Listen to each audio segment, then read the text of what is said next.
A gente tem uma novidade para vocês. Temos chamadas dos alunos na videoaula. Então, vocês têm que observar a descrição do vídeo para responder a chamada e não levar falta, certo?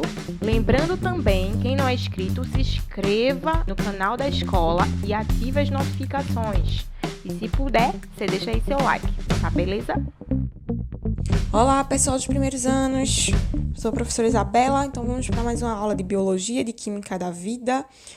Não esqueçam de fazer a chamada no link da descrição do vídeo para não levar falta. Quem não é inscrito no canal, se inscreva, ative as notificações no sininho. Então, bora lá para mais uma aula. Então, a aula agora de Química da Vida, a gente vai falar sobre os ácidos nucleicos, a aula 8. Então, quem são os ácidos nucleicos? Então, a gente pode dizer que é o DNA e o RNA. Então, são divididos em dois. O DNA, ácido desoxirribonucleico, e o RNA, ácido ribonucleico. O DNA ele é o principal constituinte do cromossomo. É nele onde estão localizados os genes. Mas o que é os genes? O gene ele contém informação a respeito das características de cada pessoa, de cada indivíduo. E o RNA ele vai participar principalmente, gente, olha, presta atenção aí, principalmente do processo de síntese de proteínas, certo? Então, tanto o DNA como o RNA, eles são formados por várias unidades que recebem o nome de nucleotídeos. Então, por isso, esses ácidos nucleicos, eles são chamados de polinucleotídeos, ou seja, tem muitos nucleotídeos. Então, cada nucleotídeo ele é formado pela combinação de 3 componentes. Então, quem são esses 3 componentes? O fosfato, a açúcar e a base nitrogenada. Então, o fosfato, primeiro. O açúcar, que no DNA ele é desoxirribose, por isso o nome. E no RNA, esse açúcar recebe o nome de ribose, certo? Por isso que o nome é ribonucleico, né?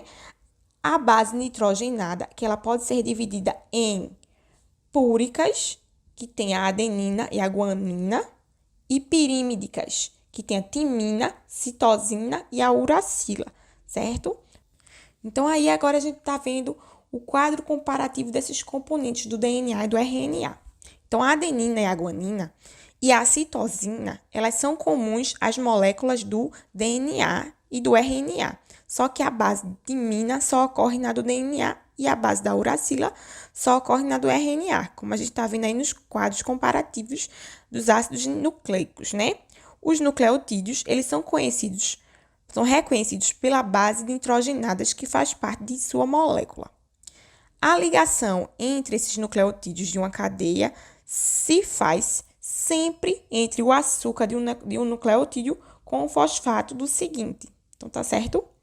Então, a gente pode observar direitinho aí que as bases púricas, elas são iguais, se repetem. As bases pirímidicas, elas não se repetem.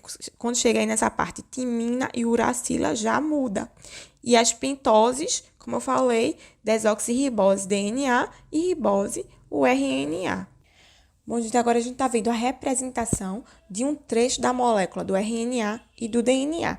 Essa estrutura do DNA, ela foi definida em 1953 por James Watson e Francis Crick. Então, essa molécula do DNA, ela tem um aspecto em dupla hélice, a gente pode perceber aí. Já a do RNA, ela apresenta como um filamento simples, mas pode apresentar alguns dobramentos em certos trechos. Só você observar bem direitinho aí. Então, nos últimos anos, existiram várias evidências acumuladas, mostrando que muitas reações químicas ocorridas dentro das células são catalisadas pelo ácido nucleico, o RNA, como eu falei, lembra? Então, nos últimos anos, isso aconteceu. Do mesmo modo que as proteínas agem como enzimas, essas moléculas de RNA, elas aceleram a velocidade de certas reações químicas.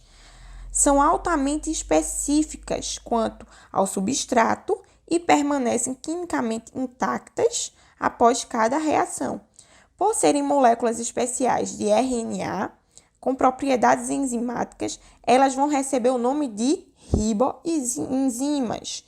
A atuação delas, elas estão ligadas a várias etapas entre as sínteses de proteínas das células, certo? Então, aí vocês podem observar a dupla hélice do DNA e a molécula, aí um trecho da molécula do RNA, que é um filamento simples e não forma uma dupla hélice, já que a no DNA forma uma dupla hélice com uma escada espiral, né? Que tem a desoxirribose, o fosfato, e cada nucleotídeo que forma os corrimões, como se fosse uma escada. As bases nitrogenadas estão unidas entre si por ligações de hidrogênio, formando uns degraus, né?